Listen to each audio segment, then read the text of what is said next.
We are so grateful that you've made some time to come and share with us, because you have been on the leading edge of this conversation for 2 decades across 5 continents. You've done some astonishing work with government, with non-profit, with big business at the big end of town. So how are you feeling? I'm going to ask you straight off the bat, and I'm sure we're going to go into a lot more detail and depth around some of the work that you've done and the things that you're seeing. But just a sense of like, how are you feeling in the scheme of things? Are we winning this war, or are we teetering on the edge of, oh my God, I don't know how we're going to get through this? So at the risk of starting this excellent session, I think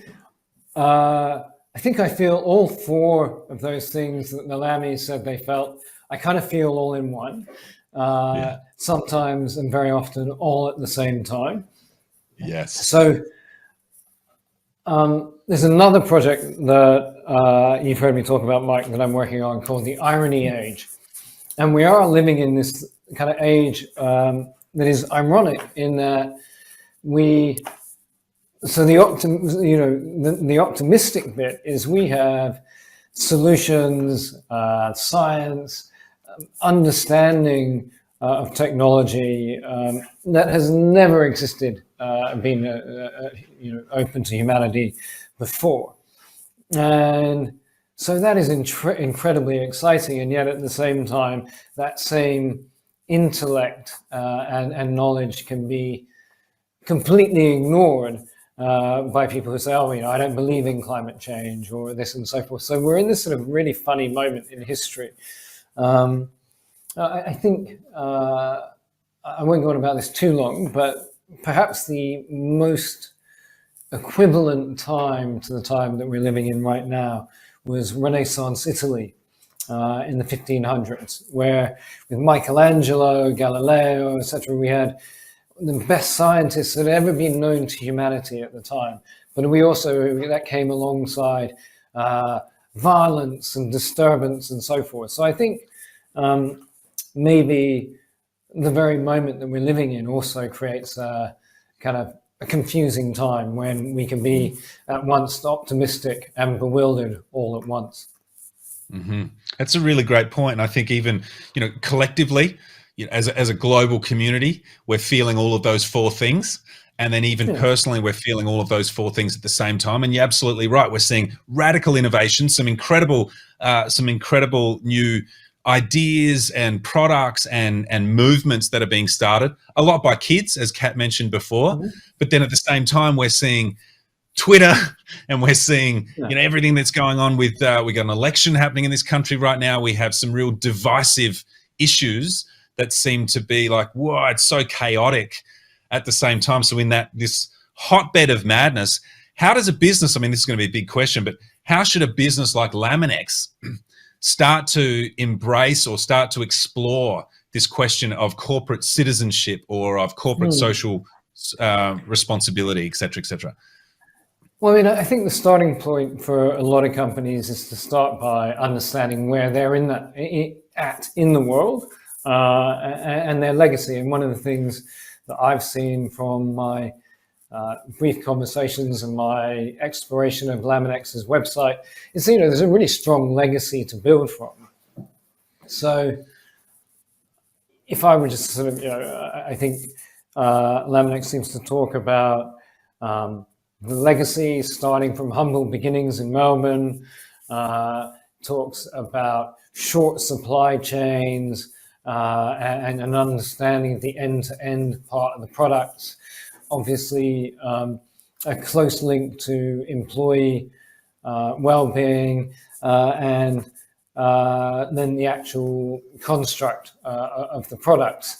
So even in that, there's a really, really firm base to build from.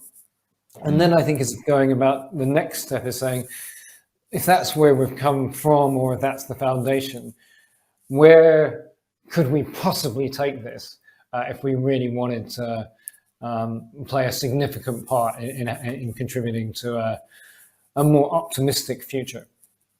And are you seeing, because it's one thing to say, we want to save the world and we want to align our brand with all of the good things in the world, but we still need to make a buck. So are you seeing, if we want to keep the lights on, we want to keep people employed, we want to enable them to pay their mortgages, and we want to deliver great products and services to our customer base, is there a way of doing both? And have you seen examples where it's clear, it's like, no, you know what, it's now smart business to do the right thing?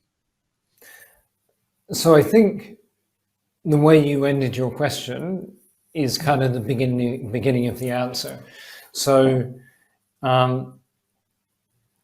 ultimately, the principal responsibility of a responsible business has to be to stay in business. You can't be a great employer or deliver great product if you're not a viable company. So there really ought not to be a contradiction between making money and doing good. It's about how you make your money and what good is done. It was interesting, if I sat in on a bit of the show and just hearing Steve's comments, based on some of the work he's been doing in his own life, talking about it doesn't have to cost loads of money. And then some of Kat's reflections on, just how we can all do our bit in cleaning up waste and plastics and so forth. Where I'm going with this is a number of years ago, I did work with Mars, which is actually, for all of its kind of global everywhereness, it's still a family-owned company. But they run an internal program where they offered a holiday, a family holiday, or the equivalent of a family sort of size for people who didn't have families as well, for the best environmental initiative.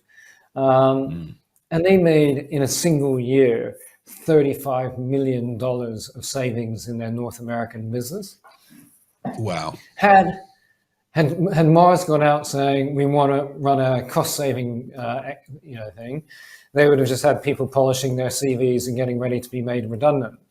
But by putting the environmental focus on it, not only did they get those good environmental outcomes, but there were also real savings because, in fact, a woman called Fiona Dawson was the managing director of the UK business when I worked with them.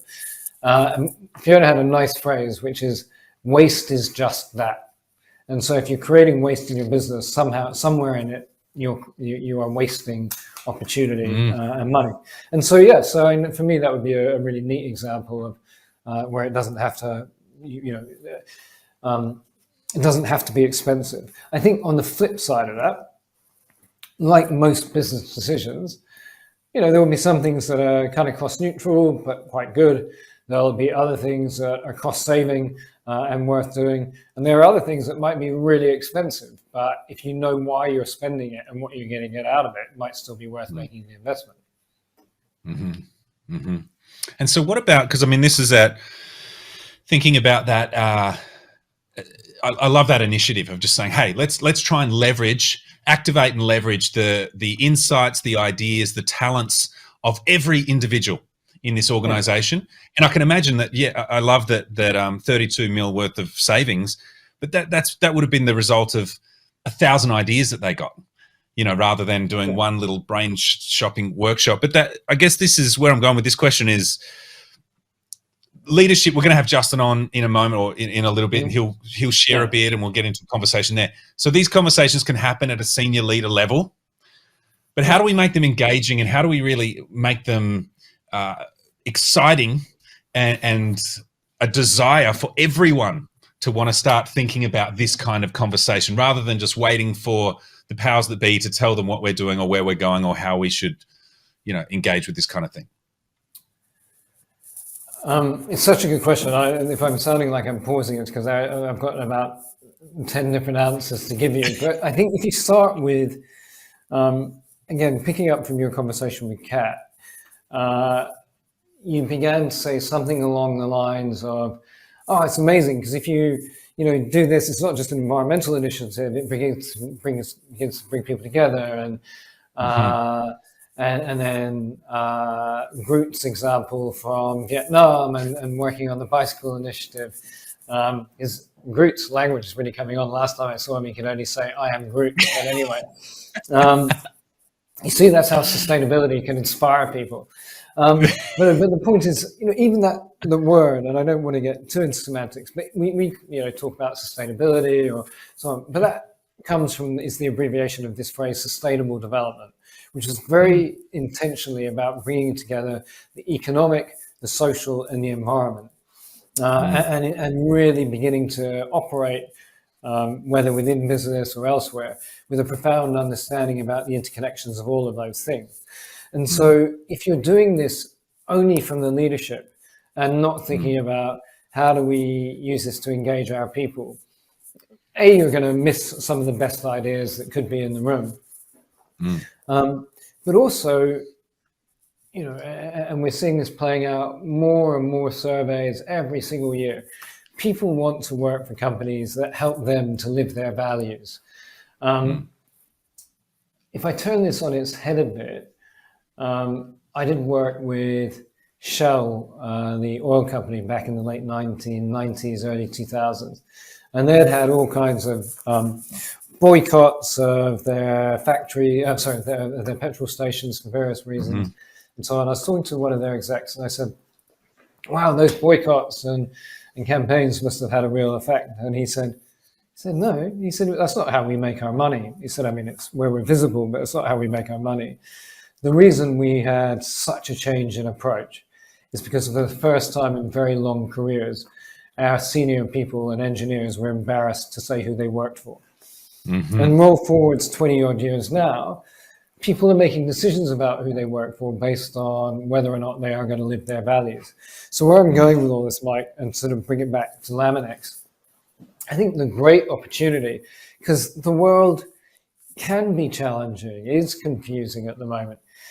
But if you can go to work knowing that every time, whatever your role is in the company, you are helping it to get to an outcome that means that, frankly, even if you don't do the beach cleanups at the weekend, or even if you do spend all night playing video games and watching Netflix and not monitoring your energy use, you know that for the 8 or 10 hours a day, whatever it is that you're at work, you are making a positive contribution, not to the lives only of the lives around you, but to this broader challenge that we're facing. I think that's an incredibly motivating people for a workforce. Wow.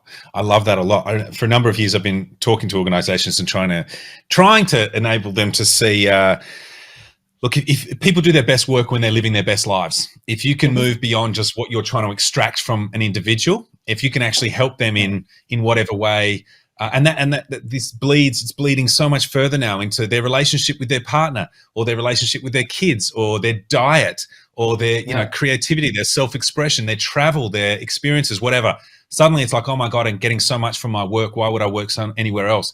But I love what you've just said, where you could go to work knowing that for the 8 hours you're there or the 6-hour shift, whatever it is, you're actually making the world a better place, even if you're not giving your weekends up to plant trees or you're not watching the latest updates on climate, because your organization is doing everything that it possibly can to move that in the right way. So there's that sense of pride and identity in that you are, you're contributing to the cause at work. Part of the solution. Yeah. It's brilliant. Yeah.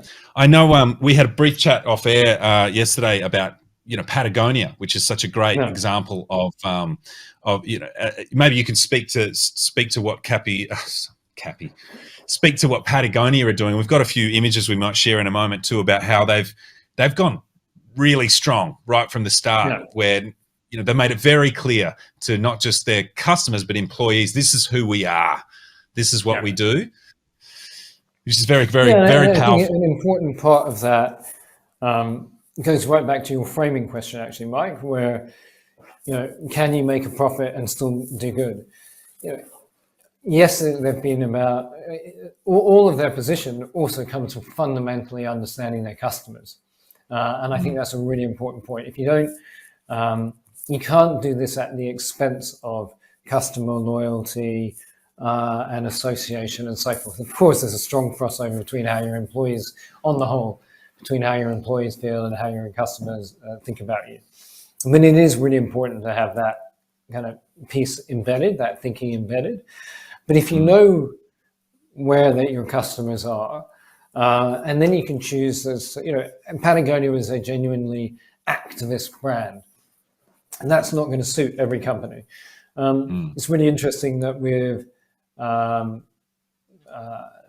surveys just been led by a firm called Republic of Everyone, with a couple of other partners looking at who Australians see as the most sustainable brands. And our top 5 are, with all due respect to all of them, I would say are not that compelling. So the top 5 were Woolies and Coles, followed by Aldi and Cotton On, and then BHP. And essentially, what for me that says is the companies that people in Australia see as most sustainable are the ones that advertise most and have most visibility. Yeah. But I think there's an oil company in the top 5. And then there's also 2 companies where when I go to buy some apples, I can get apples packaged in plastic to put in my plastic to take home my apple. Yeah. Whoa. Okay. That's an interesting insight. But because they allowed people, Woolies seems to be occupying top spot because they mildly reduced their use of plastic bags, and because they have introduced free fruit for kids during the Olympics. Yeah, and the odd one out, they have the vegetables that look a bit kooky, and you can buy them bulk. And that is actually, I mean, the kooky-looking vegetables is actually a really important initiative. It's like one of my. This is more in the government space, actually, but one of my critiques of pilot programs, and we do see it in business as well, is that people use those programs or the successful pilots to say that they ran a really successful pilot, where rather than saying, wow, that really worked, we've got an opportunity to mainstream it. So the cookie-looking fruit and veg is really important, but actually we need to move to a point where people actually start to understand that we don't have to have identical looking bananas across the piece, rather than it's just some weird small thing off to the side. I think 30% of global carbon emissions come from food waste. Wow. Wow. Alongside still having, and this is again where, for those people, where you have 43% of our Lammies online today who are feeling optimistic, and 43% feeling less so, and so forth. This is why it is a confusing space. We have, as I say, all of that food waste in a moment when we still have over 1 billion people every day going hungry in the world. That just doesn't add up when we know we have the capacity to fix those problems. At the same time, in the last 20 years, we've had more people lifted out of poverty than at any other point in the whole history of the world, partly just because of the number of people in the world. But it is an amazing and complex time. But I think bringing it back to things that people can control and so forth. You see some of the stuff that Laminex is doing around the product development and the minimization of waste there. Steve was talking about the whole reduce, reuse, recycle piece. And I think we're really only at the beginning of understanding how to repurpose materials and so forth. So I think we're at a tremendously rich time and opportunity for seizing these initiatives. Well, I want to go back just quickly before we get Justin on, because I'm sure he's itching to join us in this conversation. But if we look at Patagonia, because there's the one thing I'm stuck on. Well, no, but I'm quite shocked by the 5 brands that Australians think are really sustainable, and obviously marketing works. and dollars work and visibility works? Because I find it staggering that BP would be in that. It's just like, No, how? sorry, BHP. So Oh, the miner BHP. rather Okay. than, yeah. But even still, I mean, that's even kind of the same for me. Like, that's just me Well, I personally, mean, and I'm not for me, throwing where there's a shade on that. difference, again, just Yeah. because I've done quite a lot of work in the mining industry at times, and people have often said here, "Oh, how can you do that? Given your professional focus and so forth, how can you work in a mining company?" And it is important to understand that there is no energy transition without mining. There is no solar panel. There is no wind turbine. There's no smartphone. There's no apps to monitor your energy use, etc., without mining. So I think there is a difference. That doesn't mean that all mining companies are good ones. But yeah. Well, good point, and thanks for picking up on that. But just quickly before I get Justin on, I want to talk about, because there's greenwashing. You can go halfway with this stuff. You can look like you're doing the right thing, or you can really own it. And I just think Patagonia, okay, they are an activism brand like you mentioned, but I want to put a few clips up just in the way they position themselves to their consumers. Dave, if we can put that up. I mean, that as a marketing campaign to sell a product, don't buy this jacket. Which is just fantastic, and I know that they have an initiative where any jacket that you buy, you can take it back in and they'll fix it for life. They will, do everything they can so that you are reducing, so you're repairing, you're reducing, you're recycling, et cetera, et cetera. If we look at that next shot that he's got there, build the best product, cause no unnecessary harm, use business to inspire and implement solutions to the environmental crisis. They're upfront about it. It makes it so easy for a consumer to go, I want to be like Patagonia, so I'm going to buy Patagonia when I need to buy something. There's no other alternative for me. I want to align myself with that. And even I think this last one is even getting into the political, they're really starting to dance in that space of, well, we're going all out and aligning our brand with political parties, and we're making statements in that kind of sphere, which is also very interesting, and it's getting even more dicey. We're in an election cycle right now, and I'm going to bring Justin on right as we get into this juicy one, basically because I want to ask him who he's voting for, and he's going to love that question. But this is where, I mean, that's the extreme example is, Dave, you can bring us back now if you can. That's the extreme example of saying this is who we are. You can align yourself with that. But then we've got, coming back from that, where do you see this? How bold should companies be, or a company like Laminex be, with once they've defined this is who we want to be, this is what the next 88 years legacy we want to be, is now the time to just go, yes, now, go? Or is it like, should they still be a little, oh, you don't know, hang on, you don't want to slip up? I think it's maybe like, when you see a long jumper, a triple jumper, and they do this kind of funny shuffling motion. That's not my dance for the day. But they do all this, and then they get faster and faster, and then they leap. I think there's. I definitely don't think now is the time for the shuffling. Now is the time for big, bold steps that clearly articulate to your consumers in really clear ways that by buying your product. Just by buying your product, they are helping the world be in a better place. But there isn't, the problem is when, and actually where companies do get into the greenwashing space, sometimes with the best of intentions, is if they haven't done that preparatory work. You need to take the steps before the big leap. And so I would think there are, as I say, there'll be heaps of information that Laminex already has, a whole lot of legacy. That means this would be a really logical thing in the eyes of staff and customers. But you do want to make sure that you're leaping from the right foot in the right direction. I kind of really like your framing of the question, Mike. I think, as I say, there's when you think about the kinds of moments in people's lives that they are buying Laminex products, very often it'll be associated with one or two of their biggest investments of their lives. And so if and increasingly, and I'll say actually one other thing, if you give me a minute, aligned to this. Increasingly, as we've said, people are expecting brands to help them to live their values, help them to articulate their values.